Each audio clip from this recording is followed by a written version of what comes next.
And now, Jabroni Studios, in association with Big Herm Productions, is proud to present to you, recording from an undisclosed location in Oakdale, Connecticut, it's Chris Burns, it's Chris Lynch, this is Dysfunction Junction.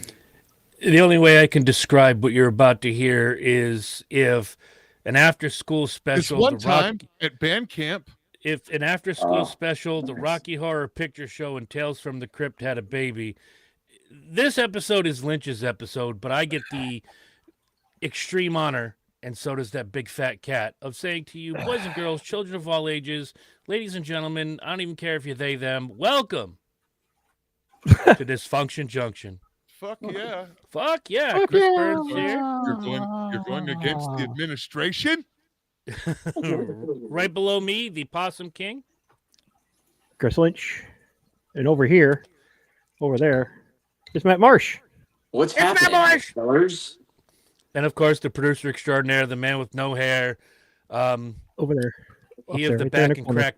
He of the back and crack brigade. He is none other than Big Herm Michael P.S. I have a butt now. Wait, Yeah, what?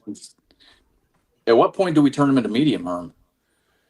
We've I worked even Miles yesterday. That my exec, he's like, I can't this week. He's like, I can't even call you Big Dog anymore. Like, No. I mean, we've tinkered.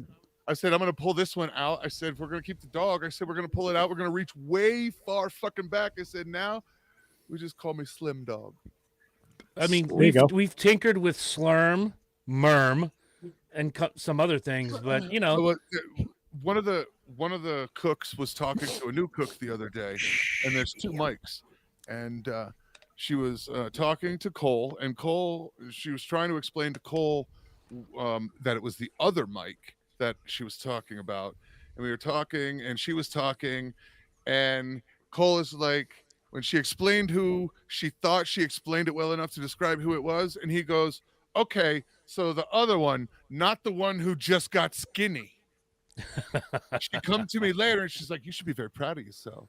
I was like, why? And she told me the story. And she's like, and then Cole referred to you as not you mean the other one, right? Not the one that got skinny. She's like, so suck that up, enjoy that. You're the one that got skinny.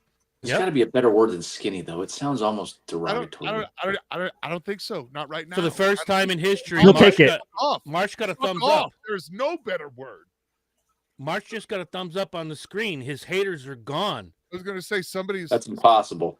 Why does it was there. Why does Matt look like a lesbian from Vermont who runs a bed and breakfast right now and is waiting for her wife to come home? I don't know. It's the cat and lack of facial hair. That's what I'm saying. The cat and the lack of facial hair. I see Ellen. I think with less. That's what I see. I think with less face fat, it's like stuff starting to friggin' jowls and everything else are showing up. See, you're starting to wrinkle out. There's nothing. Yeah, but I look older now that I'm losing weight. Right, and I look 25. It happens. So. Hi, my name is Alice. I honestly think the hair is part of the problem. I need to shave my head. See, there it is. Yeah, I need a haircut too. You're right. The lesbian haircut is not freaking working here. That is not. I was like, oh my God. I'm pretty sure him and his husband run a lovely bed and breakfast in Burlington. I mean, what are you wearing for shoes? I got work boots on. Rainbow Crocs. I do have Crocs. I like my Crocs. I can't do it. Doc Martens. I quit. Jesus Christ. I fucking quit. You cocksucker. No, the cocksucker is the one that likes Crocs. Let's get that straight right now. Have you tried on Crocs? No, never. I can't wear them. Nope, and I don't like sucking, and I don't like sucking dick either. I've never put a penis in my ass either, but I'm pretty sure I'm not going to enjoy it like that either. How do you know? You haven't tried it yet. I was the last. Of all the people to say that comes from you. Mr. I don't even like to give dudes high fives because I have to touch another dude. Well, that's true. I'm about as homophobic as it gets. I was the last on my block to get those old Tiva sandals. I will never put on a pair of Crocs. Tiva sandals. Maybe that's the curse. My homophobia has turned me into a lesbian haircut and a fucking. Maybe that's where the transformation power comes from. Maybe that could. That could be a plot for a good You're screenplay for a movie. you truly are a lesbian trapped in a man's body. Maybe that's what it was. The And there it conversions have is. now It's gone inward. now the conversion therapy has gone from changing the inward to you manifesting it to change the outward. So I could wake up tomorrow morning and my panas could be inside out. That's right. Your paniche could be yeah, not a paniche. Hey. Jesus, titty fucking Christ. Let me ask you a question. This is going to tell if the transformation is real. Do you DVR The View? DVR? You know, digital recording. No, I don't have a DVR. Okay, But he never watches mind. it. So he doesn't deny knowing what it is. But I just record it. Which one's The View? That's the one with Barbara Walters? Used to be Barbara Walters. Yeah, but in Matt's world, it's 1984. So I forgot about that. You got to remember, Matt is 30 years. Look, you got another one. Yeah, who is Another that? thumbs up. I'm telling you. I don't Matt, care. You're finally getting thumbs up. People like you now. It's because you're lesbian. What do Because I they have want to to do put a to get thumb in my thumbs up? ass. Do I have to Hey. whip out a titty? What's going on? No, we don't want the thumbs down. Lesbians maybe- equals ratings. Maybe that's what it is. The lesbians I converted are now attracted to the lesbian thing I got going on here. Michael? Did you see the sunrise? It was just That's, Michael? Michael, please don't. I'm going to have to go to rehab after this episode. awesome. More stories.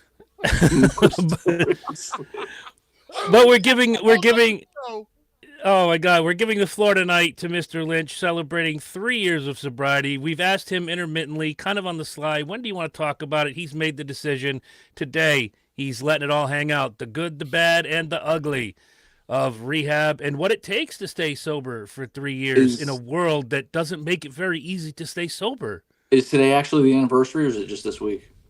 It was February 9th. Oh, congratulations, man. Yeah, thank you. Super Bowl Sunday. I mean, I don't know. Now, do you, I know you're in programs and stuff like that, but do you get like chips or things, or is that how that works? Or are you part of that? I have some. I have a 1 month and I have a 1 year. Oh, wow. I have a 2 year. I'm not much into them. I mean, I take them because it's a gesture from AA, and Yeah, no, that's nice. I'm not gonna be rude and just say I don't want that fucking shit. I will always keep the 1 month one because it was after my first AA meeting. I was home a month before I went to my first AA meeting, and shit. that one means a lot. That one means a lot to me. So but the other I have ones, a question. When you're done, I'm sorry. No, go ahead, Burns. I mean, you know, I don't think you can tell your story without telling the lead up to the story. And for me, the question has always been, and you and I have talked privately about it, is when you made the decision, the day you figured out you were sick and tired of being sick and tired. Walk us through that 1 to 2 month period before you hit the day. I can tell you what built up to it. I mean, I didn't have from about 2013 till about the day I went into rehab, I didn't have a string of good years put together. My dad died, and that was the beginning of the end. That hit me really, really hard. And then 2 years later, diagnosed with you got a fucking tumor in your head, the size of a golf ball. Forgot all about that. And I was good. I was sober for months, and then on a day of weakness and stupidity, I bought my first beer, and it all went to shit from there. And that was in 2016, 2017. I was sober for the rest. I was diagnosed August of 2016 with the brain thing. I started drinking again in February of 2017. And I got a good couple stretch there of a couple months where I wasn't. And then I lost my job in 2018. That Mohegan Sun after 20 years. Now, was that because of the alcohol? No, ironically, it wasn't. I never drank at work, during work, around work hours. I was sober Jones at work. Okay, so you were a highly functioning alcoholic. Yeah. I mean, my work performance was pretty much unrefutable up until that point. My story with Mohegan Sun was weird. The HR department had been trying to get rid of me for a very long time, and it started in 2013 because I wouldn't. I always spoke my mind, and I wouldn't toe certain lines with bullshit agendas, and they put a target on me. And 3 months after I got let go, a week before my 20th anniversary, which was a real kick in the fucking dick, I heard they were giving buyouts to people. Oh. So then I called them up and said, where's my buyout, cocksuckers? But a little bit of irony in that is the HR person that had it out for me got fired by her own tribe. So that kind of really a karmic moment when I found that out. But leading up to the day I decided to go to rehab, it was a series of struggles of me being sober, not being sober, going for month stretches, week stretches, a couple days here and there. And I think being unemployed for a stretch was really what was the final nail in the coffin. I had too much time on my hands and too much time to occupy my time with drinking. The sober stretches were cool.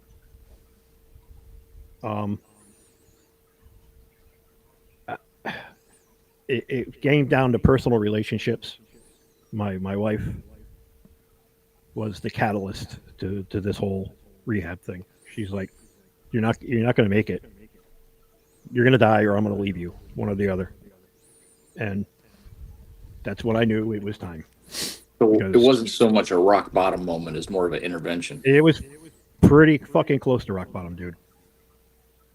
There wasn't from the day I went to rehab about a year and a half prior, there wasn't a day where I wasn't fucking shit faced. Really? Yeah. And it was rough. So we went online together. We found a couple places. The place I ended up going here in New Haven, which is no longer open. You done fucked it up for everybody. Yeah, I was originally going to go to Florida. They have a facility down there, and then they called back and said, "Well, we can't get you to Florida. They're full.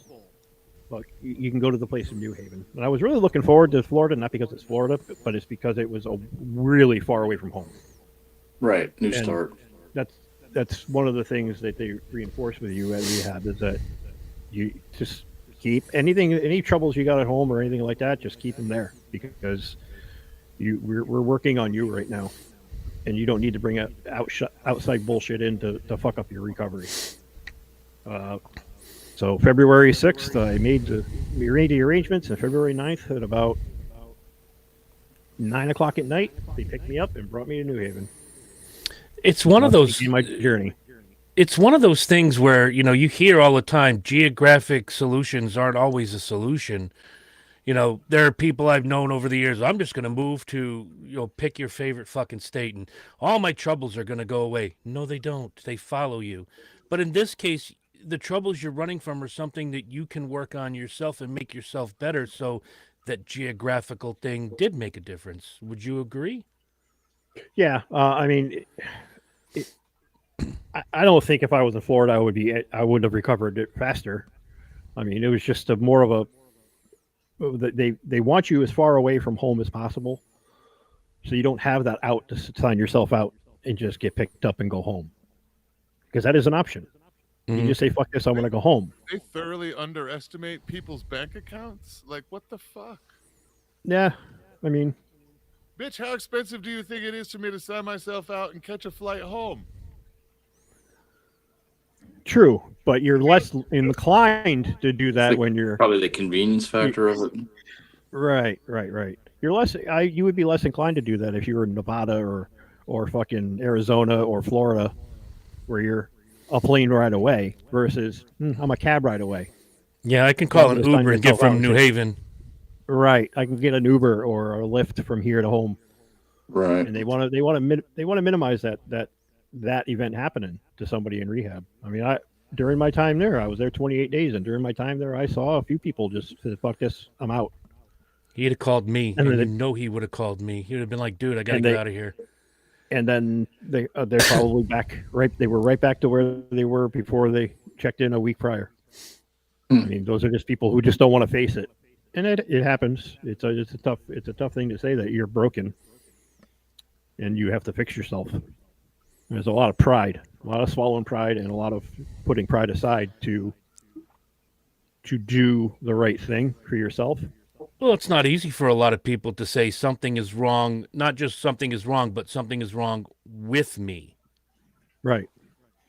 And that So- I'm not that proud. I was like, fuck it, I'm here. Well, I'm here for the long haul. I think you got to be willing to do the work too, and a lot of people just are Well- like, "Fuck this." Well, that's just it. I mean, I took every session we did, like, because it was group activities and shit like that. Your day, you had an agenda, you had a course outline that they handed to you, and you were assigned to a certain counselors throughout your days. And I took the activity seriously. I mean, I was my wise ass sarcastic self when I felt it would be applicable. I mean, I didn't stop being me, but hey, where'd you go? Oh. Hang on. Ladies and gentlemen, the reason we can't have nice things. You go to cheeseburger rehab? Ooh. Marcia's going to be at Chef Boyardee rehab before you know it. It's That's what I really, was going to say. There's no need to rehab that. It's perfectly allowable. It's like yeah, it's allowable, beer, but it's allowable. It's actually encouraged. it is, but it's it's not like it encouraged. was. It's You know not what as I mean? magical as it was when we were 7. It's encouraged to be able to that you can consume it, but not Yeah. like a fucking, obesetic gaffoon, Yeah, it's not like you just put 20 cans in a bowl and fucking have it. Right. You know what I mean? Like, I mean, I could do Wait, that. that's Capable. I figured that was coming. Oh, that's opening three cans and putting in a big sterilite bowl in the microwave. Fuck yeah. That's a thing. And then adding cheese. Mm-hmm. And sometimes I don't know if any of you remember Hot watching. Wait. Did you guys ever watch the original Overboard, where he was making dinner for the kids and he was like, you know what, fuck this, we're out, we're going to go get her. And do you remember what was on the stove? I don't. It was SpaghettiOs with Ritz crackers, and the big old man's that was left at the house went, That does sound pretty good. I've called it this since then. It's any Chef Boyardee or any of that. It's with crushed up Ritz crackers. It's SpaghettiOs surprise. There it is. Oh, my Lord. Because you crush it up. The crackers give it some heft. Like, Yeah, You know what I used to do as a kid? it's like beefaroni. You know what I used to Well, they're probably you thicken it know up. what I used to It put in does mine water. was Cheez-Its. I used to put Oh, I like Cheez-Its in mine. Cheez-Its. I do like I like Cheez-Its. Cheez-Its. Cheez-Its in that are good. I like Cheez-Its as a cracker and soup. I like goldfish myself. And then when the white Julia cheddar cheeses Child came out, Julia Child has, God rest her soul, my love. She would put a bowl of goldfish out at every holiday party. She thought they were the perfect holiday snack. I love them. Yeah. All right, we'll definitely She was a little wrong on revisit. that, but it was Julia. So let it- We'll definitely revisit the SpaghettiOs, Cheetos. Fucking, there's more thumbs up for March. You see that? thumbs up at me? Who cares? gotta You're the be- fans. It gotta be lesbians. Another lesbian. Jesus. He Take is it, the Nick. Lord of the Take lesbians. it. He's the Lord of the lesbians. Get out. Anyway, Lord, Go to the living room. Lord of the Go back to lesbians. your room. tell me some more about Go these back to your room. activities you did. Bobbing for Lynch. Budweisers. Yeah. Oh, that'd be fun. Was there like shuffleboard? No. It was group sessions. Yeah, but they basically. used like highlight Group- rackets group- and balls at each other. It was a. Did you say group sex? What? No sessions. Oh. You perv. Oh. I mean, that would have been cool, but Was it- Right? it's not on the I menu. was thinking I was going to need some rehab. I'm with you. I'm gonna driving. need I'm gonna need rehab from my rehab. Was it like, babe, I'm going to rehab. You don't have a problem. You don't know what I got. I do No now. problem. You don't know me. Right. You know my real mom. You What know was my that real Pee Wee mom. Herman thing? Daddy, there's things about me you don't You understand. don't understand. You don't You understand. couldn't understand. You shouldn't understand. Oh yeah. classic. But yeah, you just have like group sessions of talking about how to occupy your time with things other than drinking or drugs. Um,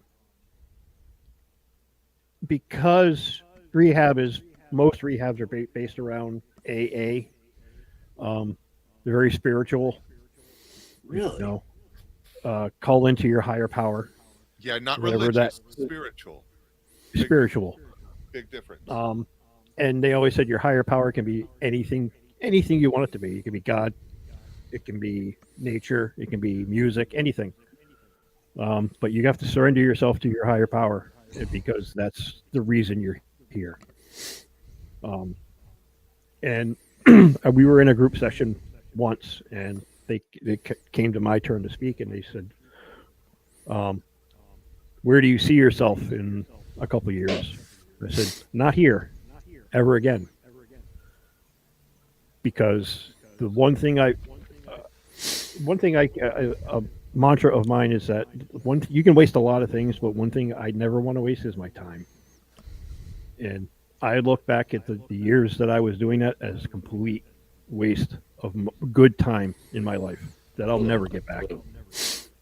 And then I said, "There's no rearview mirror in my car because I don't want to look back at any of that shit ever again. You have to look down the road and don't look a year down the road, because if you look too far in the future and you set yourself an unachievable, unreasonable goal, you're just going to set yourself up for disappointment." That's why they always say 1 day at a time, because it truly is 1 day at a time. I picture the rehab overall, not in a bad way, but in a good way, a lot like boot camp. They're breaking you down to rebuild you in a different image. Is that close? Yes and no. They want you up at a certain time. You eat at a certain time. You eat lunch and breakfast, lunch, and dinner at the same time every night. But they give you your free time. Your nights are to yourself. From about 5 o'clock until whenever you decide to go to bed are for yourself. It's lights out at midnight at the very latest. Okay. Now, did you wear regular clothes, or did you guys wear like hospital scrubs and shit? The first couple nights you're there, while you're detoxing, they put you in scrubs. Once they figure out that you're not going to go into some sort of convulsive state or medical issue, they bring you your regular clothes and say, "All right, get suited up, wear whatever you want." And on graduation day, they dress you like Liza Minnelli. Yeah. I wore shorts and boat shoes while I was there. I mean, that's what I brought with me. And a couple of pair of jeans because it was cold. Leon, in the comment section, 5,673 days and counting. Keep it going, brother. Yeah, so you got a friend in sobriety in Leon. Oh, and Leon and I talk a lot. We check in on each other all the time. Good. That's good. He'll send me a random message. "How you doing?" And I'll send him a random message. "What's up, brother?" I mean, and that's something that they do hammer home, is that to find outlets, find people who have this thing in common with you, and not to be ashamed of it.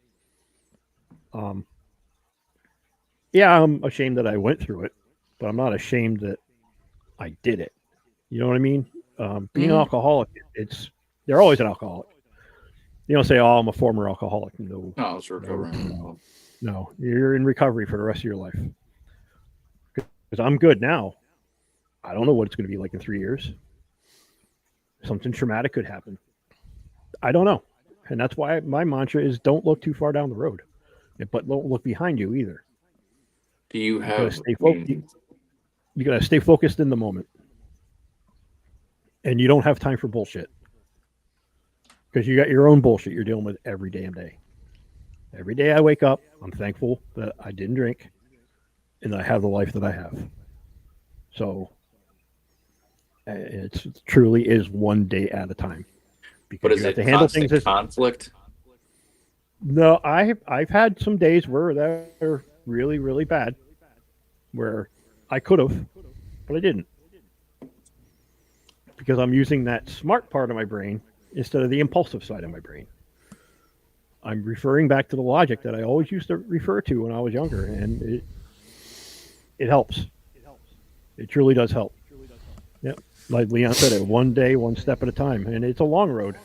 Wherever long I'm on this planet, I'm going to walk that same path every day, and sometimes U-turns get thrown at you or roadblocks. You just gotta make the right choice. And it's again, I choose to do this because I want to see what life has to offer. It's too precious to just kind of piss it away, and that's what I'm mostly upset about myself with, is that I pissed away a good chunk of my, late 30s into my 40s, mid 30s into my 40s.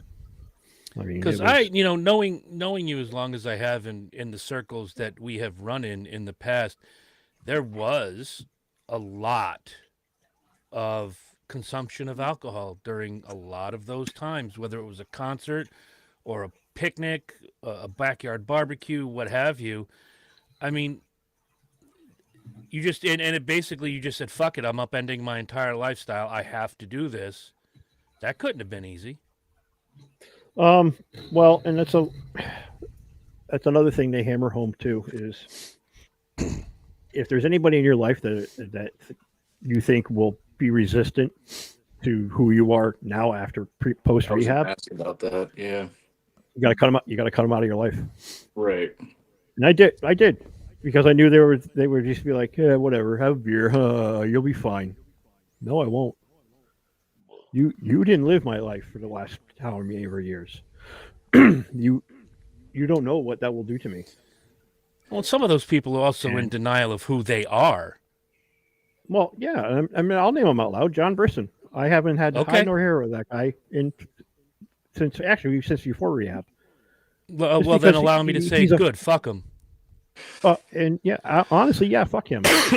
There's something about the alcohol that sorry to cut you, but go ahead. I noticed it on random occasions. I don't drink much myself, very rarely, but I go for long stints without drinking, and what I found is what I had read, but also personally experienced, is that it made people around me increasingly uncomfortable when I was sober. Because I don't know, I think people that drink want to be around people that drink, and when you have like the odd man out in the group, there's a lot of pressure because they want you to go along with them, and I don't know if it's because they feel like they're doing something wrong, or if you're drinking, then they may not have a problem. I'm not sure.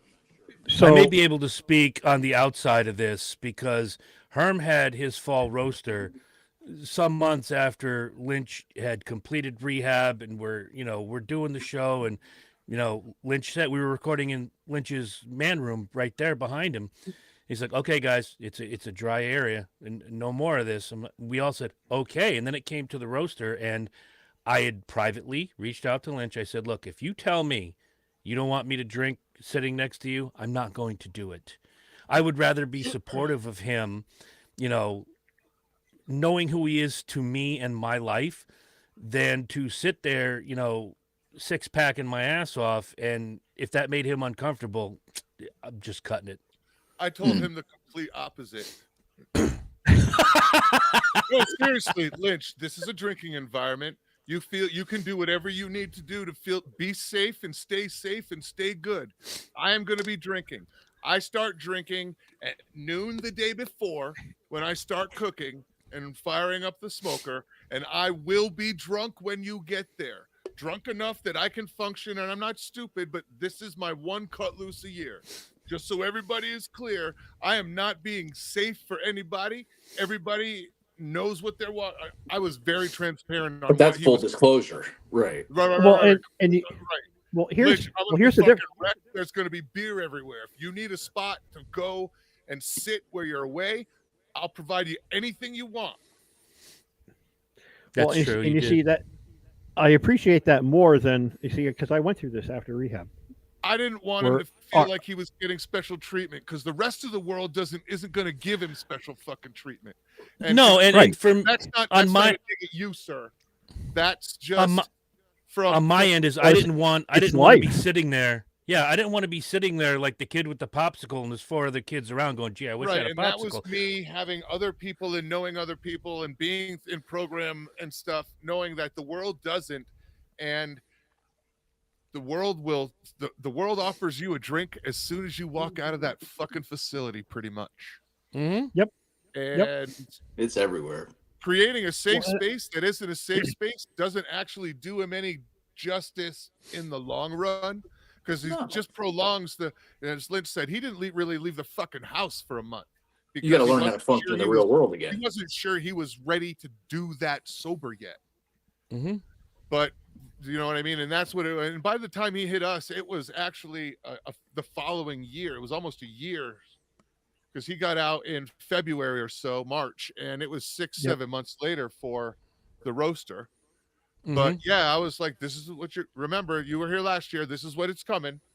If you need anything, I'll have, what do you need for beverages that aren't alcoholic? But yeah, like, yeah, it was just the opposite. Same thing. I just hit him with it's a test. So at least you're at my house when there's a test. Right. And I appreciate that. I appreciated that more than people like being uncomfortable with me being there. So, because I ran into that when the first couple of times I went to dinner with close friends that Megan and I both have. You're not drinking What do we anymore. Why are you here? What? I'm not allowed to enjoy Well, fucking No. life. It's. Can we drink around him? Will he get upset if I have order a drink at dinner? No. Well, you said the same thing to can't- me. You said, I don't care if you drink. I'm not drinking. This is my thing. I can't worry about what I can't control. I can't tell these people that they have to not drink in front of me. That's an unrealistic expectation. Right. I don't like meat. None of you can eat steak. Wait, what? Yeah, go. That's very vegan. I wouldn't Fuck be your vegan surprised Right? if I said something like that. I would not be surprised if they told me to go fuck myself sideways with a chainsaw. That's You get a lot unrealistic. of that shit, though. People are funny. Well, and all right, I'm here. You can order your drinks. It's okay.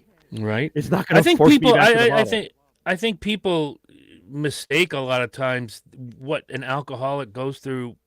Post rehabilitation, the recovery I have a thing. problem with me drinking alcohol, not a problem Right. with you drinking alcohol. This isn't like someone becoming a vegan and then you go to dinner and the whole time you're eating they're glaring at you like that animal had a name. Yup, and it's called Tasty.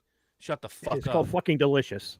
Exactly. But yeah, I mean, the first couple days you're in rehab, you're in your Johnnies, and the first 3 days sucked. They sucked. I was basically not functional. So for the first 3 days, they keep your activities light. You're in your room most of the time, and you're very closely monitored medically. Herm, I pay saw. attention. First 3 days, no group sex. Okay. Now, is it like I heroin saw the where they doctor. put you on a chemical? Yes. And that all depends on what you're there for and how much.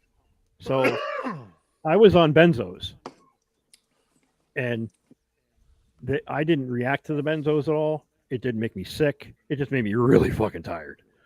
So for the first 2.5 days, I slept a lot. But I would get up for what little activities we had planned, the group meetings and shit. And after the third day, they're like, "You're all set. We're going to monitor you for another day.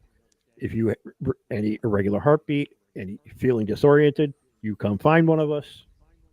We'll be here for you." Because some people coming off the benzos have a hard time. But that's mostly people who are on like pills or heroin, shit like that. There were a lot of pill poppers. They're young kids, like 19, 20 years old, that were I thought I had it bad. I thought I was wrapped up in addiction. These are 19-year-old girls who were just so fucked up. It was sad. And it broke my heart. There was one girl there that tried to escape a couple times. I grabbed her and pulled her down off the fence before security got there, and bear hugged her until security got there. And they're like, "You didn't have to do that." I'm like, "Oh, I did, because she would have been 2 blocks down the street, and your fat ass would have been chasing her." I said, my instinct just kicked in. I grabbed her. And Put the donut down, Tony, and do your job. They transferred her to another facility. It was a more private one-on-one facility, which is what she needed. She was having a very hard time with the people, just being around people. That's understandable. Some people, everybody rehab's different. Mine was pretty cool. I just felt like shit for 3 days. It sucked. But there are other people there. There was a girl, Jamie, who was checking at the same time I was, who was hallucinating from going through withdrawals. She was seeing her children on the 4th day in one of our group sessions. That's scary. A week later, she didn't remember. She said, "I remember you walking in the room and saying hello to me." And then the next thing I remember is about a week later. She was so fucked up. I mean, because she was pills, booze, you name it. She was down, and she's a nurse. She was a nurse. She had access. And that was a heartbreaking part. Because she was on her way out. I mean, this is a person who's administering healthcare to people. And she was working like that. That's fucking scary. A little bit, yeah. I mean, and then as the days went on, it got a little bit easier. Made some couple decent friends that I still talk to this day. One of which was my roommate was there 28 days. He was my roommate for half the stay for 14 days. He moved in with me when the guy that was with me moved out. I mean, you're there with people in all sorts of time periods in their recovery. There was a group of people that were only there for a couple of days that I met, and there was people that checked in the same night as me and left when I did. And there's a couple of guys from the VA who were on the 3-month program, because the VA offers that. They go through your rehab and then they offer you the aftercare, and it's on-site aftercare. They get you situated. They get you lined up with employment. They get you this. They get you that. They offered that to me for post checkout, but I'm like, I'm good. I'll find something. I'm not at risk for never finding a job again. But it was nice that they offered. Now, of the things that they had you. Oh, sorry. But yeah, twice a week, this van from New York would show up, and you could buy cigarettes and tobacco and candy, and this, that, and the third. Buy the sodas that they don't carry or have in the machines. So I bought my Diet Mountain Dew and a couple cans of Copenhagen Snuff, and I was good. Now, you got any rolling papers? Was there a lot of people that were kind of trading one thing for another, like a lot of pleasure of the flesh things going on in there? Sex for Skittles. Yes and no.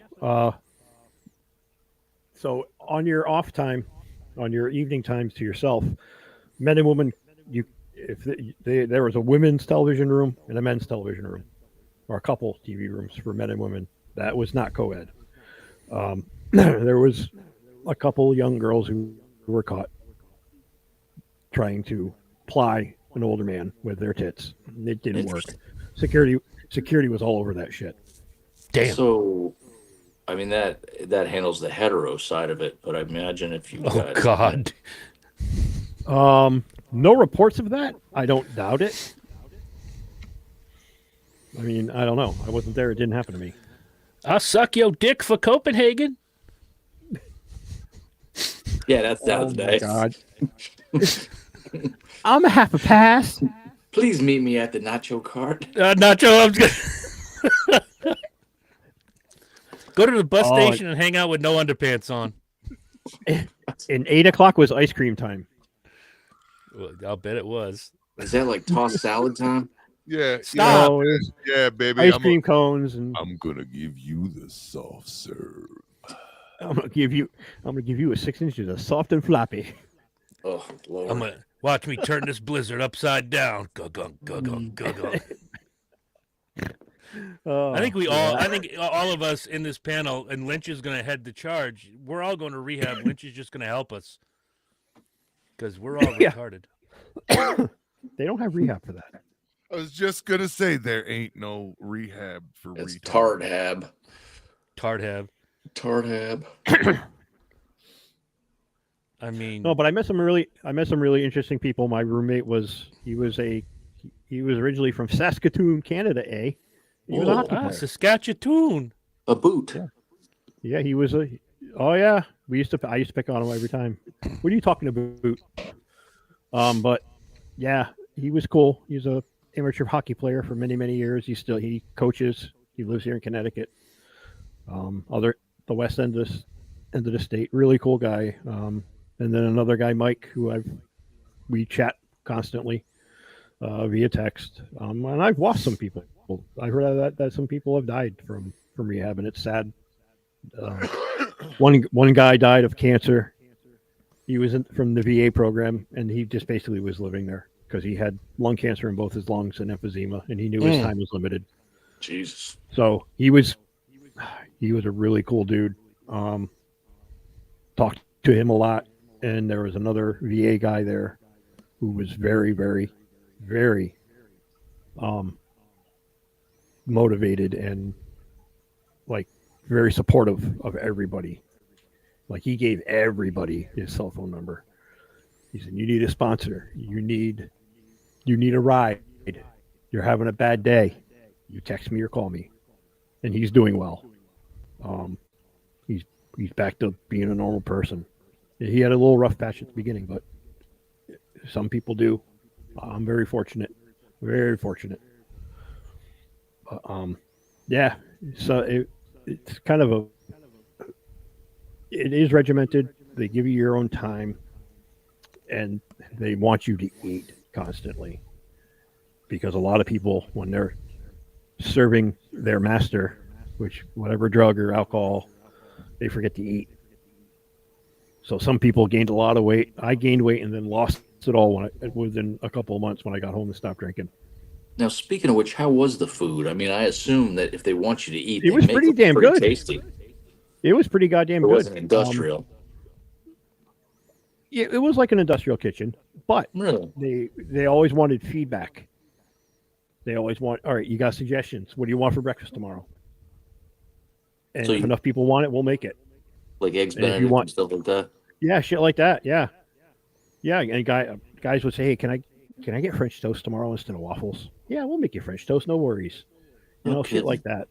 It's like an old folks. Exactly. And the food was good. The food was very good. And they would yell at you because they monitored how much you ate, because they weighed you every day. I saw the doctor in my first 4 days there. No, I think it was 10 times I was in front of the doctor, and that's everybody, because they want to make sure you're not going to fucking seize up. And they want to put you on the right thing. And the more sober I got, the harder it was for me to go to sleep. And I still have that problem. Really? I still have a problem going to sleep. When I come home and I sit down on the couch, or after we eat dinner or whatever, or as we're eating dinner, 7:30, I'm ready for bed.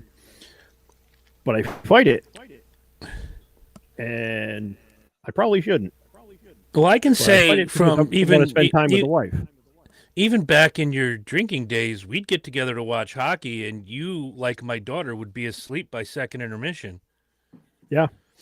I mean, the Bruins would win that night, Herm. If they both fell asleep, it would be a blowout victory. Yeah. Go to sleep, one of you. Right? Will one of you fucking close your eyes? No, but I remember sitting with you and just your head back, got that little gargle snort thing going on. I can hear you wipe across the room. Christopher, you have company. Yeah. Yeah. I mean, I still have that problem with going to sleep. But a lot of that's me. It's mental. It's my head's always fucking going a mile a minute. My brain. I have a hard time shutting off. But I've always been like that. It's just now I'm more aware of it. Right. I don't have that other elixir running through my veins helping me get into my fucking slumber for the night. I asked you this privately, and I guess for the sake of doing this panel, and for people out there who never been to rehab, don't understand what it's like and how you come out on the other side a bit. What was the best thing and the worst thing while you were inside? Like, I guess the best thing, like, what was the one thing that really helped you and pushed you and guided you? Cannot say your wife, you cannot say your friends, but that one thing on the inside that really helped you. And what was the worst thing about being there? You cannot say your wife, you cannot say your friends. It's some of the people I met there. The one gentleman I'm talking about who handed his number out to everybody was, you could tell when people, he just had a knack, because this was like his 4th or 5th time going through rehab. He was in early 50s, fucking in shape, big 6'6" black guy, built like a fucking brick shit house. He was still in good shape, like physically. He was muscled up. He's like, this is what I do. This is my higher power. One of my higher powers. He was very religious too, and we talked about a lot about that. My spiritual side of me kind of came back during rehab and post rehab, and a lot of that is due to AA, because I go to meetings once a week. I did challenges in my first 30, 60, 90, 120 days, like just amongst other guys that I was in rehab with, like in 30 days, go to 60 meetings, and then, like shit like that. And there were days I would go to 2 meetings a day just to get vibes from, all right, I went to the London group. What's Montville like? What's Waterford like? What's this group like? And I believe it or not, there's snobby AAs. There are AA snobs.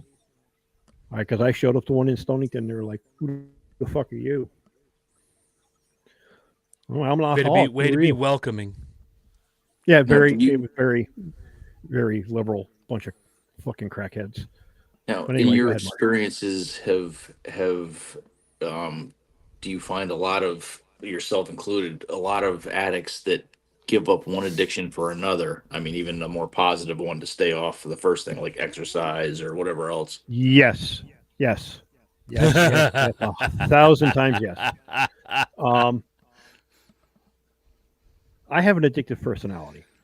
And I also have,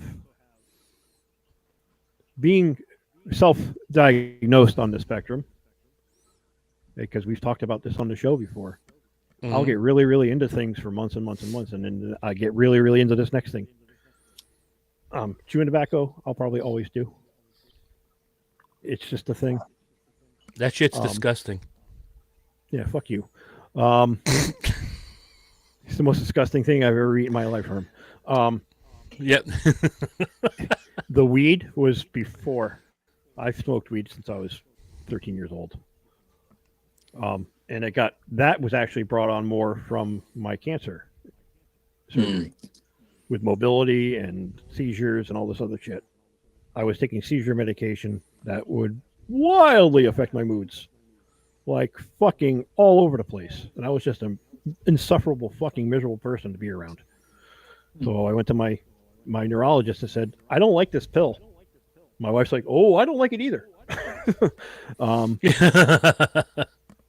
So she had done some research about marijuana, and she's like, what he's taking this for has been a very good track record of medical marijuana kind of helping curb the necessity for it and actually treating those symptoms. So he's like, I'll look into it. Calls me back a week later, says, guess what? I'm certified to write you a fucking weed prescription. I said, where do I sign up? Buddy. So I got my medical card, and I haven't gotten it. Acapulco Gold. Yeah, I haven't gotten it since. I mean, my medical card I got in 2017. I renewed it once, and I don't need it. I mean, at the time I did. Now I just don't. I mean, these things I get from the dispensary are good enough. And if I really want some really potent shit, I'll just say, hey, you got something?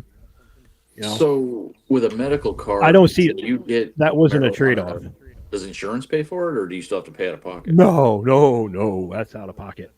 Oh, okay. Because it's still federally a crime for possession of marijuana.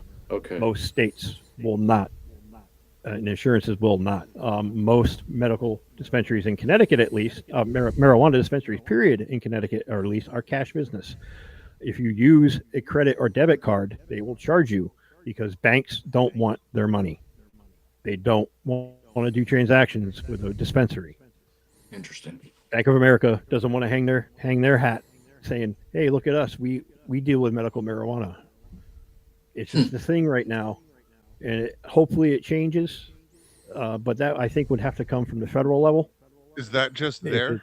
Because the only reason we can't use a credit card here is because it's a federally backed source of money. And the way they get around it is every purchase at the store is an in-purchase ATM transaction. Well, that's what they do in Connecticut if you use a card. Yeah, but the banks don't give a fuck where your money comes from here.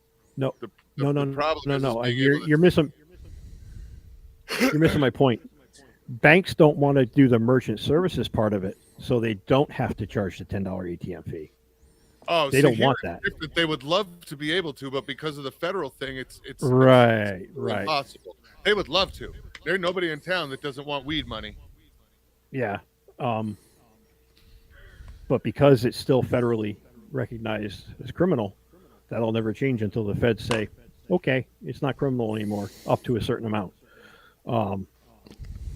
So once that happens, maybe.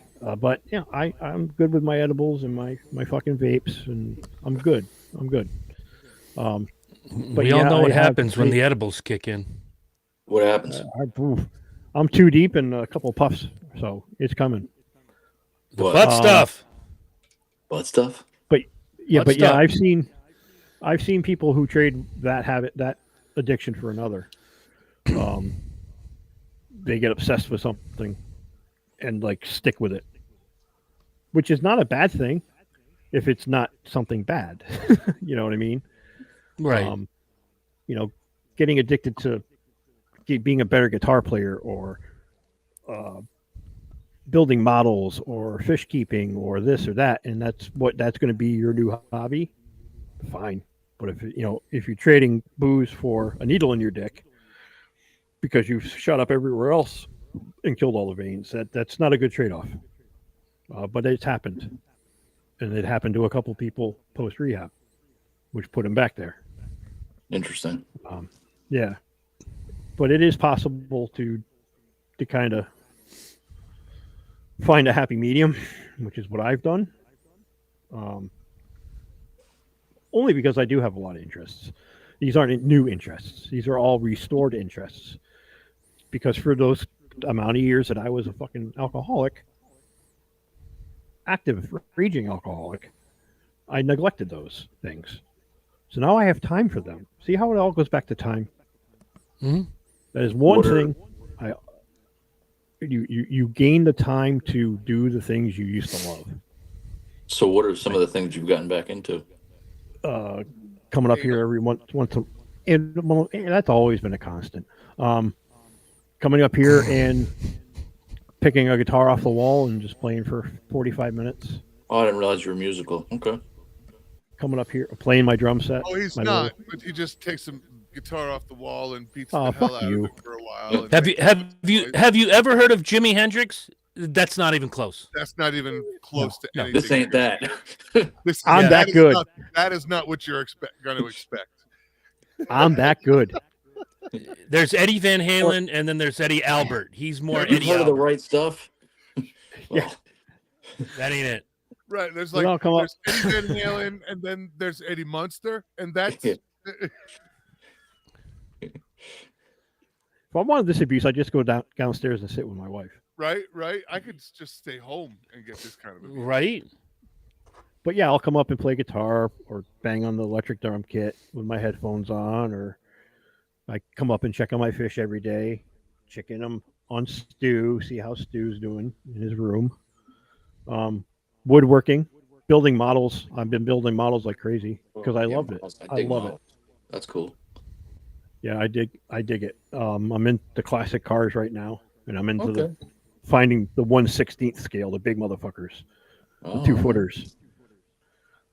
Yeah, I wired a distributor cap on a 1/16 Camaro. It looks like a real car. I'll have to take pictures and send it to you guys. But yeah, shit like that. I mean, I've traded my addiction for the time I wasted, and I'm addicted to doing things I like and I enjoy. Now, did you get involved in the 12-step stuff at all or no? I did, and it's not for me. Okay. I've apologized to I needed to apologize to. I've Oh, made amends with myself. okay. I've made amends with the people that I need to. It's, I mean, it's a, I mean, I always keep the 12 steps in mind. Let's just put it that way. AA has been my choice, and just abstinence. And if I feel uncomfortable, just say, "Can we go?" Subtly. It, for instance, Megan and I and another couple went to see a comedian back last March, April, whatever, up in Massachusetts. And we were not driving. We met them somewhere and they drove us there.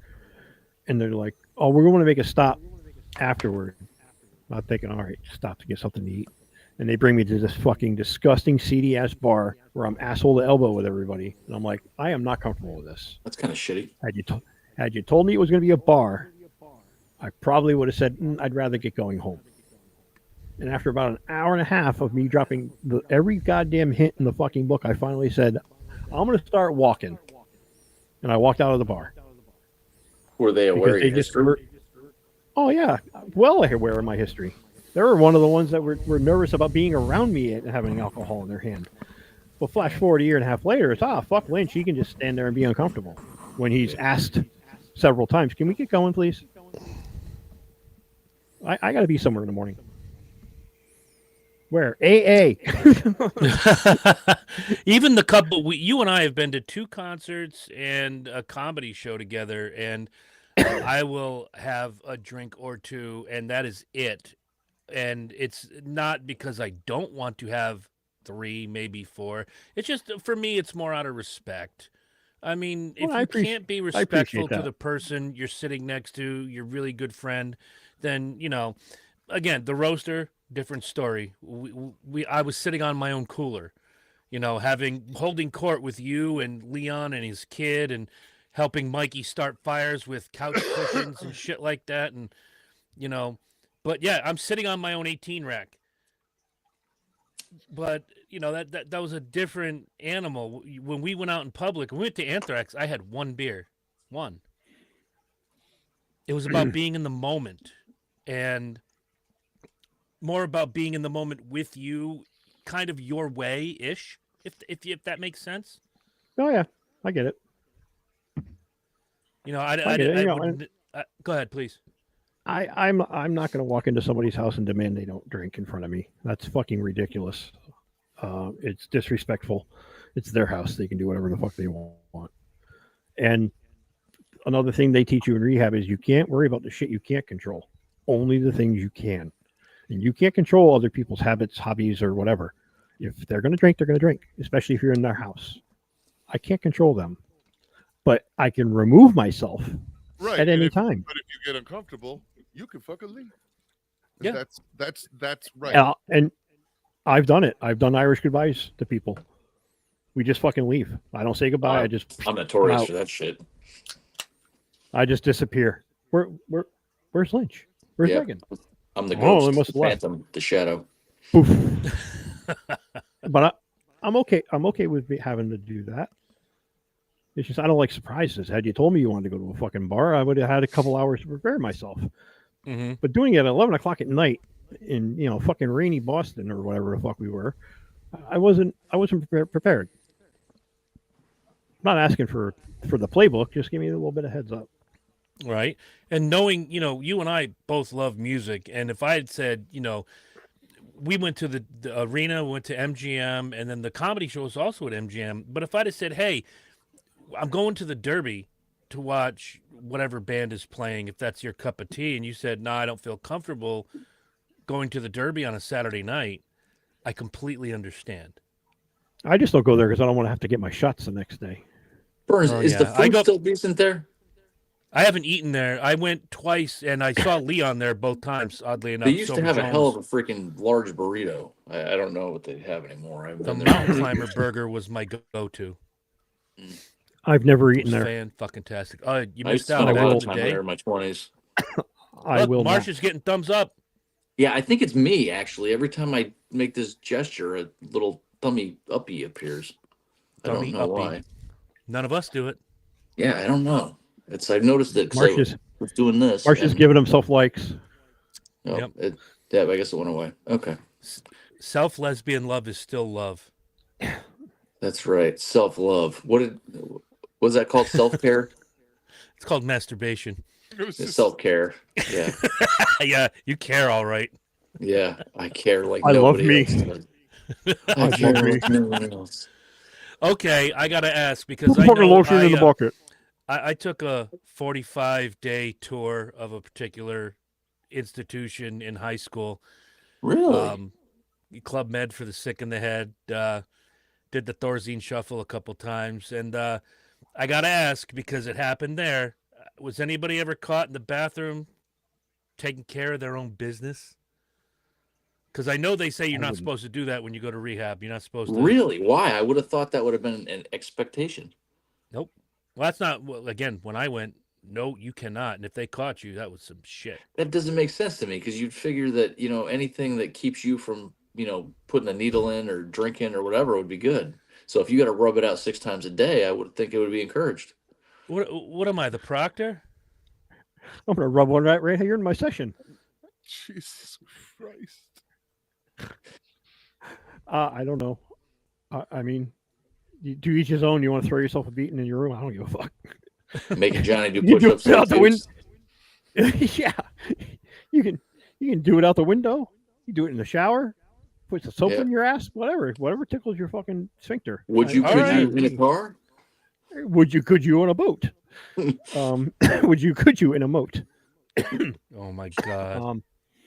I'm like a Make it MacGyver, man.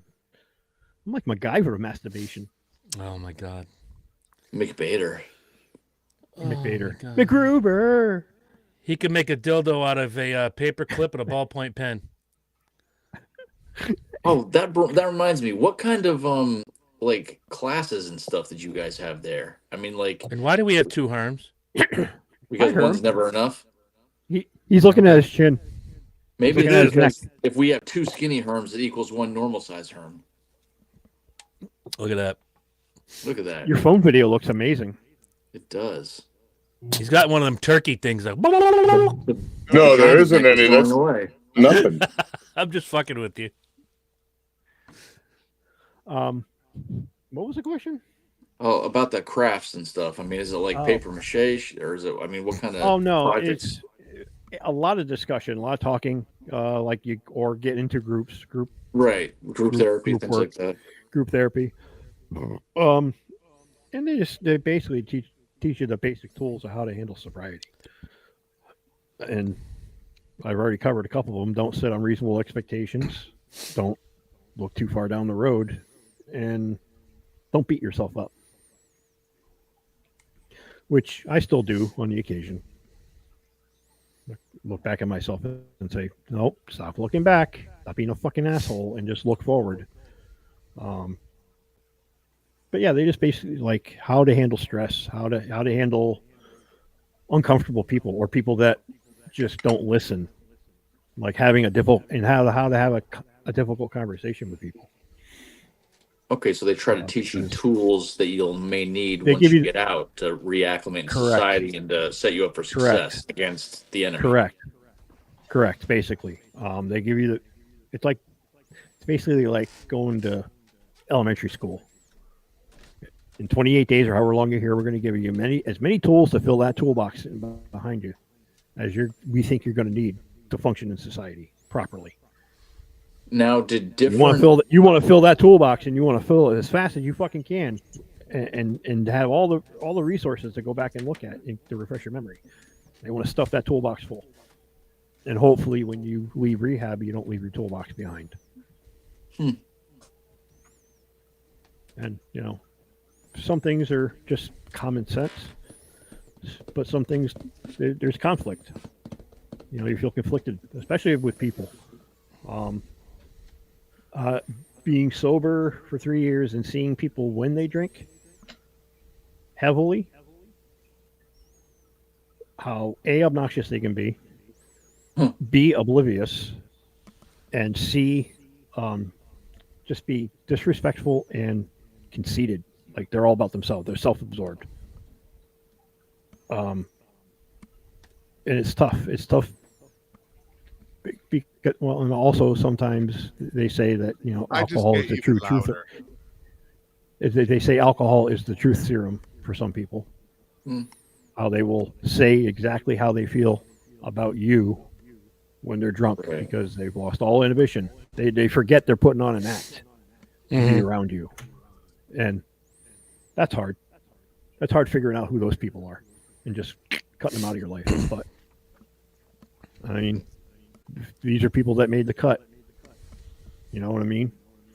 These are people that just didn't dismiss me once I came out and didn't handle me with kid gloves. But again, the unrealistic expectation for me to tell the world, no, you can't do this in front of me. You're going to trigger me. I mean, my wife asked me on the 9th, she's like, do you have triggers? Like, does it? We were the Black Sheep in Niantic on Saturday. Yeah. We were out running errands and we had lunch. Yeah, food's okay. And yeah, I was very, very, very pleased with my black and blue cheeseburger. Yeah, they do this burger. She asked me because we go there all the time when we first moved down here. Like weekly, we were there. Oh, okay. And she's like, "Does it bother you? Does it trigger you to come here?" I'm like, "No, just a place to eat." Right. Because I would plan our weekend about where I could go to drink and maximize my bang for buck. Your intake, yeah. Oh wow. Oh, my intake and they have beer I like. I really will. So let's go here, and then we can go here, like throughout a weekend. Saturday night we'll go to this place because they have a beer I like, or and then Sunday we'll go to this place because they have beer I like. And it's less that. It's a place to eat now. It's not a destination for me to drink. That's secondary, and I don't think about it. The drunk people at the bar bother me. When I can imagine. When they start getting obnoxious. Oh yeah. And just rude, ignorant. But it's just, I don't think I was ever that guy when I was drunk. I was a happy drunk. Yeah. No, you were talkative. You were I got retardedly talkative.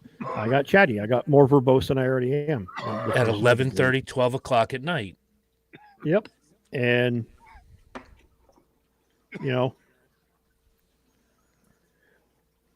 it sucked. I think But I'm at chatty. the end of the day, I think I'm chatty here with her, but you guys, I mean, I'll ask. You know that prior to me going on this diet, that I just like to drink. I just liked it. I like having a good buzz on my day off and blah blah blah blah blah. Like, other than being chatty with my wife and getting a little loud, I don't think for the most part there's much change. Like, You're happy. could you guys tell when I was drinking and when I'm not? Like I'm asking. Like, can you? You have tells. I'm super plowed if I'm really deep, but your eyes are a giveaway, but your voice is not. Like that, or like when we're talking. Like if we're chatting in the group, is there he's definitely been drinking. I can't tell. You know what I mean? No. Like, I wouldn't know. I don't have enough of a sample on that. See, I have a baseline. I have a baseline where you're completely fucking out of your mind drunk, and I have a baseline sober, and I have a baseline with a couple. You can definitely tell when you're plowed. Yeah, yeah. Your motions are more deliberate. That and my typing, if I'm talking, my typing gets shitty. Yes, and you misspell a lot when you're because really I don't give a fucking fuck. Because I don't give a fuck about going back to correct spell. But right. I think that's the biggest tell. Herm's definitely, well, now it's like Herm's had 3. He can't fucking type. It used to be Herm, Herm's definitely had half a 12-pack, most of a 12-pack, which I didn't have a problem. I never really got shitty or nasty. No, you didn't. You don't. That. But and your midline, it's kind of hard to tell. You don't change much vocally or action wise until you're that way down the road. Right. I feel And by then it's noticeable when it becomes noticeable to me that I'm drunk. right. Yeah, when you're right. speaking fluent Ozzy Osbourne, you know it's Right. over. When I start like, wait, I'm definitely I'm good. Yeah, I'm gonna need to tone this down. Right. I'm not. I'm gonna get a soda for the rest of this show. Yeah. And that was the problem, is that the last few times is tolerance. Now that I'm not drinking, and then now it's being 110 pounds lighter than the guy that was drinking. Mm-hmm. So now at 3 Trulies, I'm a real happy fellow. Hey, and yeah, I probably couldn't get half a beer down.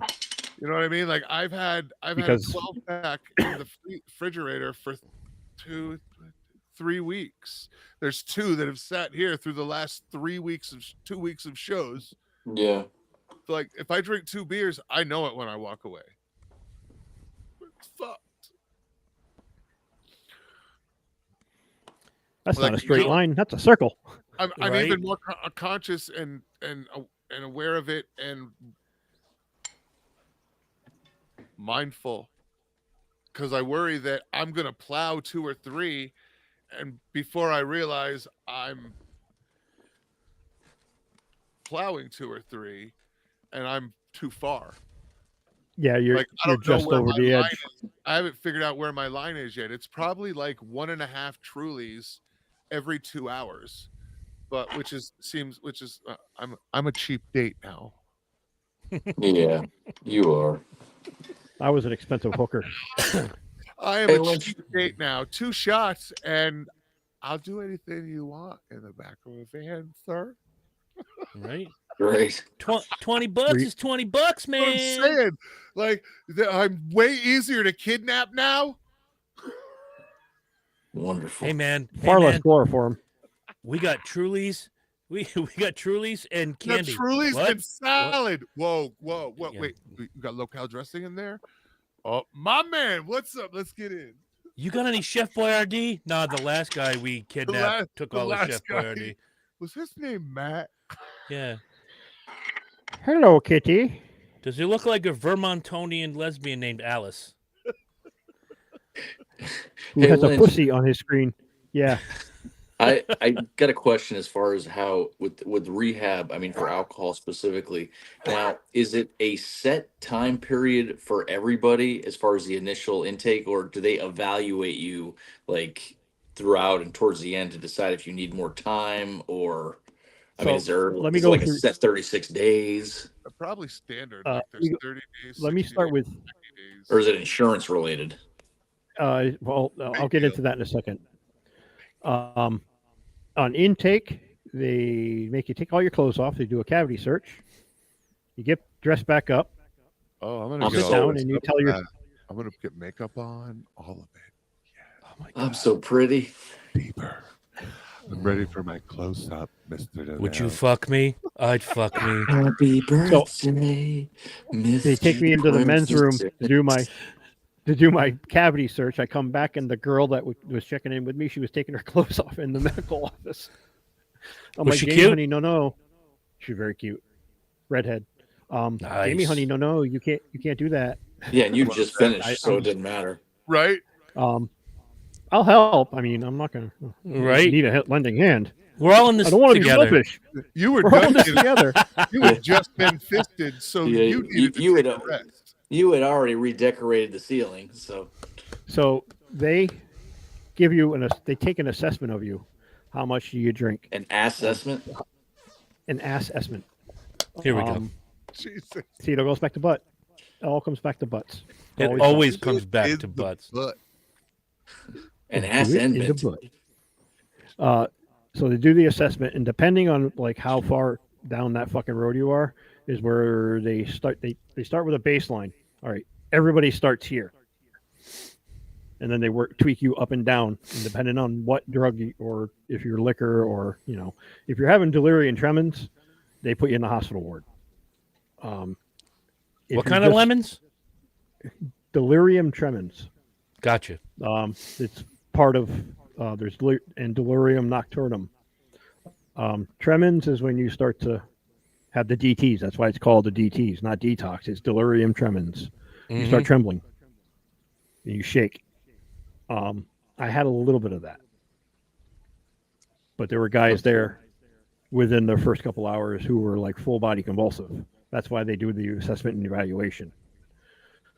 You see the doctor and the nurse, and they do blood pressure, height, weight. They have to assess you medically first before they can start working. And then it's 2 days of blood tests. They don't even. I'm pretty sure, and I'll bet money, it's literally just medical while you're in scrubs. You're in scrubs, so everybody all knows medical. You're in scrubs, so everybody in the building that works there knows you're an intake. Now, going back to the cavity search for a second, I mean, for an alcoholic, I mean, it's a drug and alcohol. Right, I understand that, but for an alcoholic, what are they looking for? Like nip bottles or a handle of Jim Beam. Anything. Right. Doers. Okay. We got good news and bad news. The good news is you passed. The bad news is we had to take that half keg of Bud Light out of your ass. Now, were you allowed to have chocolate? The problem medically is that yes, what they know that he's admitted to alcoholism. Okay, but he's also an addict. So that doesn't mean that nigga told the truth about everything he be doing. Everybody comes in, everybody gets searched for contraband of any kind. Right. Then they're allowed to go in. But there's different contrabands for different substances. Like I know opioids is a chocolate thing, right? Chocolate, chocolate's fine. Really? Chocolate's okay.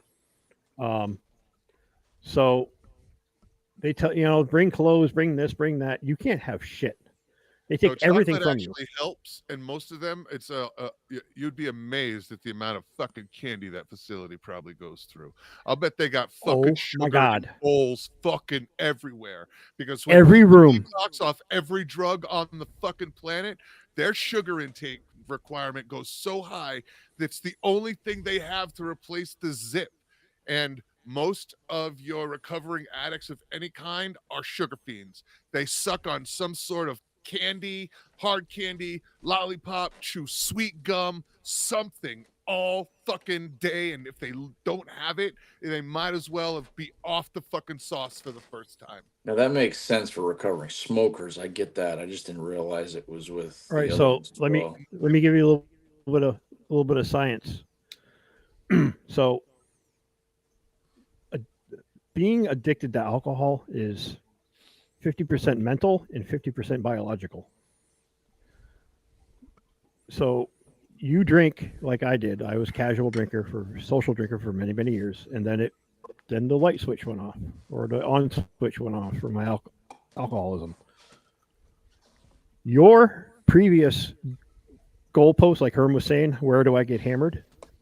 Gets further and further and further along. So my tolerance grew very, very fast.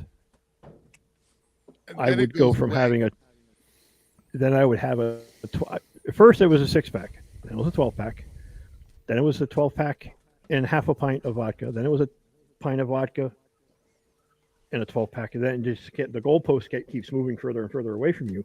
So your body becomes dependent on the alcohol.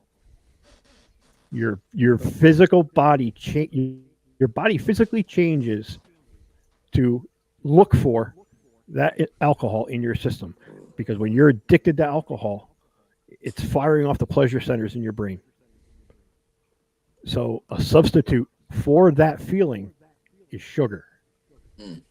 Sugar sets off the same pleasure receptors in your mind that alcohol and drugs do. It's the same spot in the brain. So that's your mental, and your physical is your body craves it. So if you go for so long without alcohol, that's why when people quit cold turkey, that's why a lot of them end up dead. Yeah. They go convulsive, and then they go into a full-blown seizure, and they Right. choke on their own vomit and die. That is usually the story with most bums they find underneath bridges who have been there for years, homeless guys, war vets who couldn't get the help they need. That's how those guys die. And it's fucking scary to think that. So once they figure out what your body needs to not go into that convulsive state or go in a very bad way medically, they monitor you very, very closely. Your blood pressure 3 times a day. They did blood tests morning, noon, and night for 3 days in a row. I knew what my liver numbers were. I knew everything about me medically that I needed to know on my exit interview. That doctor went through the list, check in, and then release. What has changed? What's good? What's better? What's bad? And you need to monitor. I knew everything about myself. So that's the medical part of it.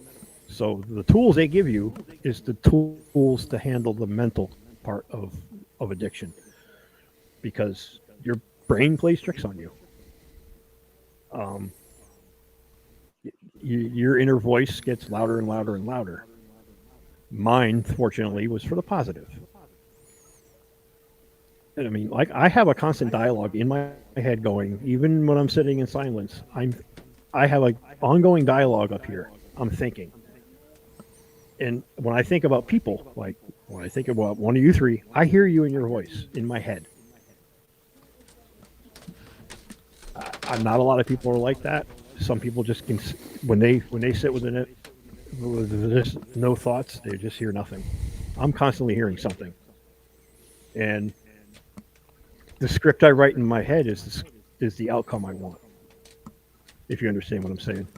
I'm writing the happy ending as I go along in my head in real time. Like I'm thinking of conversations we're going to have after the show about this, and if it opened your eyes to what being an addict is. I mean, Yeah, it'll have to be by text because I got a show at 8:00. I got I'm thinking about Yeah, I know you heroin do. after the show. Yeah, I got a chow. Ooh. You thinking about what? Ooh. shoot it. Heroin, he said. He's going to shoot it in his balls. Yeah, He's going to tie off one of his nuts. I'm gonna try. He's something.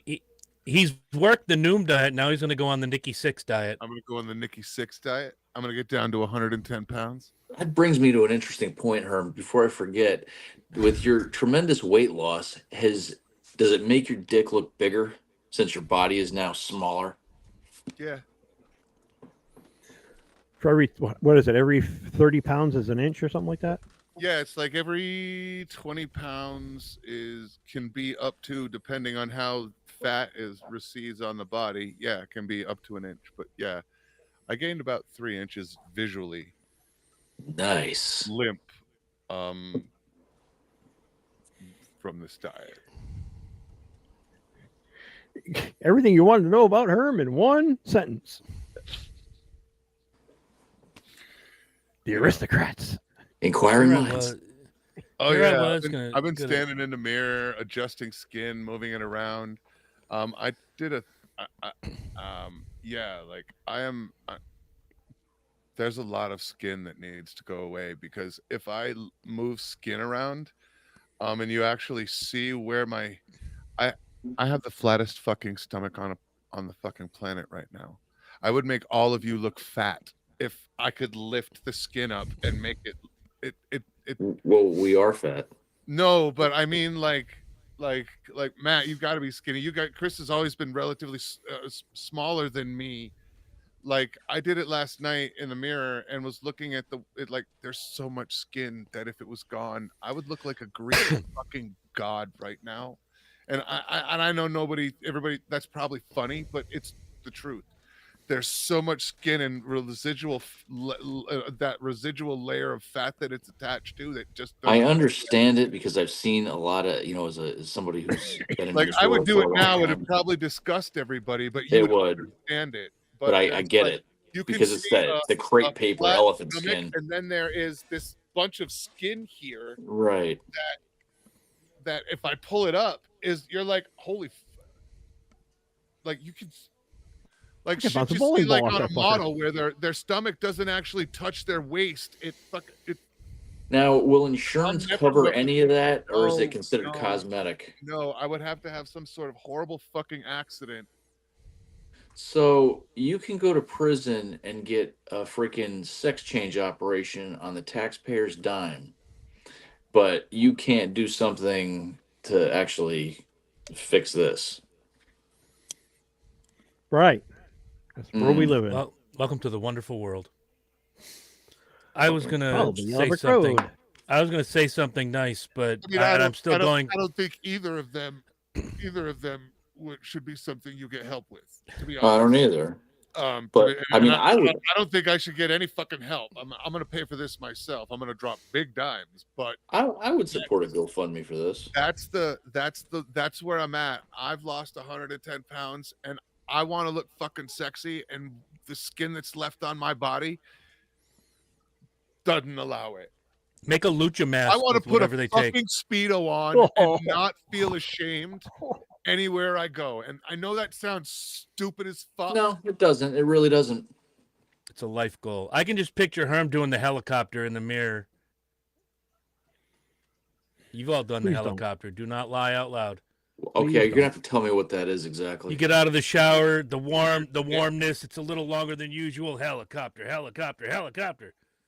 Yeah, I want to be able to. I never You even swing your heard of dick that. around in a circle. You've But never yeah. done the Really? helicopter. I'm not that creative. I mean, I probably will now. I prefer to get out of the shower with a hard on and hang my towel off it. There you go. We're gonna let that dry for a while. The hook fell off the wall for the loofah. You just put it right here. It's all good. Guys, if you or anybody you know are dealing with any of this, alcohol or substance abuse, any sort of crisis up through and including suicide, there is help out there. From your cell phone, you can call or text 988, or there are websites available in every state where you can get help as well. I said this to Lynch very early on. Life with you is a lot better than life without you. I am very proud of you on this day, as I am every day, and I tell you this quite often. We've gone through the stuff that, I mean, for you and I personally over these years, the stuff that I was upset about and the stuff that I'm very proud about. I'd rather focus on the proud stuff today and just tell you that, 3 years is quite the accomplishment, and I'm looking forward to talking about it next year and the year after and the year after. Every time you hit a new milestone, man, I couldn't be more proud of you. Thank you. Thank you. Quite welcome. And your goddaughter feels the same way, so you know. I appreciate that, your candor in this, because I found it educational. I don't know anybody, that's been to rehab that I could ask like personal questions to. So this has been nice for me. Well, that's all about not being ashamed of it. I mean, I It can't doesn't deny make that me it want to happened. go, but it's No, it's not. It was not a pleasant experience. The relationships I built there are pleasant enough. Like the people that I met and the people I had a chance to interact with there, the counselors there were amazing. One in particular, you have a lot of bad shit happened while I was in rehab. My wife was told that she was no longer welcome at her job. I had a dog die while I was in rehab. I mean, that's when Brooks went. Mm-hmm. I mean, but I'm like, I cannot let this fuck this up. I stayed the course. I'm going to, in almost closing here, I want to say that any addiction is a selfish addiction. You become a very selfish person. And that's one of the key things I pulled out of rehab was that it's so selfish. You're only thinking of yourself and your next high. Because you get high off of alcohol, you get drunk. It's a high. You're hunting for your next high, and you're neglecting your health. You're neglecting your family. You're neglecting your friends, and doing the things that are important. It's selfish, and part of recovery is selfish. Because there's things I have to do that people may not appreciate or understand, because I'm doing it for myself. I apologize to everybody ahead of time. If I say something or do something or make a decision that is kind of weird, just go with it. Mm-hmm. I'm making that decision based upon what I know I can handle. So just remember that if my story can help anybody, I was invited back to talk to the rehab, and then they closed. Weird circumstances, but I don't mind telling my story. And if it answers anybody questions who goes back and watches this, or anybody who watches it live, Leon was here with me for the first part of the show. He's one of the guys I reach out to constantly. If I can help somebody, it just at least push you down the right path, make the right decision. I'm glad I told my story. And there's more to it. Absolutely. Every day is going to be a new story, and I'm not even going to try to do the funny bit at the end of the show. This has been, like Marsh said, quite eye-opening. There are things that I didn't know about your journey that I learned today. And there are things that we're going to continue to learn. And again, all the flowers to you, my friend. And just not to end on a down note, but I want to say rest in peace, John Wimmer. Fuck cancer. Passed away John today. Wimmer, that name sounds familiar. Yeah, he's a friend of mine. You see him on Facebook. He's replied to my posts. I've known him for almost 27 years. Wow. Died today. All right, brother. But yeah, he was diagnosed. It was around the same time I was. He fought it, and it came back, and it kicked his ass. But Wow. we'll find something fun to talk about next week, Butt stuff. like maybe movies or something. I don't know. Ooh. We got Gabby Petito. I just finished that last night. I gotta watch that. I'm gonna start that tonight. I'm still watching that gut one. Gut one. Oh, Yeah, I gotta it's watch that one about- too. That's actually pretty good. I was surprised how interesting that is. About gut health. Oh, okay. Yeah, we'll stop that and watch Gabby Petito so we have something to talk about next week. That was a chick that got killed in Utah, right? Or she was on the road trip with the dude. And, Wyoming, Utah, Yeah. Montana. and his parents fucking tried to hide him and all that other bullshit. Or His parents can suck every dick Yeah, in the bag, okay. put We're them talking back about in the the same bag, person. shake Yep. up the bag, and pick those dicks back out and suck them again. okay. Whoa. Tell me There how are you really certain feel, things. man. There are certain things you protect your kid from. If my kid fucks up, you go out, you protect him, you maybe get him out of trouble. Dude killed a but- bitch. Yeah. You don't know. That's not something you'd be like, we don't know nothing. He's in the house. He's locked up in his bedroom. And then they let him. Never mind. I'm not going to give it away. Watch the fucking thing. Yeah, save it for next week. Yeah. Okay. Fuck those parents. Okay. All right. Nice. Lynch, Fuck Joey once again, Diaz. congratulations. And we're out of here for the night. We'll give you the song at least. Ladies and gentlemen, we'll see you. Fire it up. Fire it up. Fire it up. Fire it up. Judgment falls upon you at first light. I'm the hand of God. I'm the dark Messiah. I'm the vengeful blood. In the blackest moments of a dying world, what have you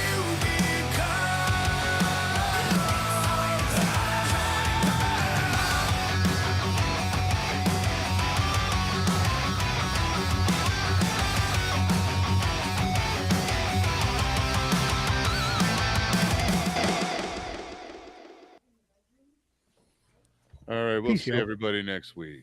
All right, guys.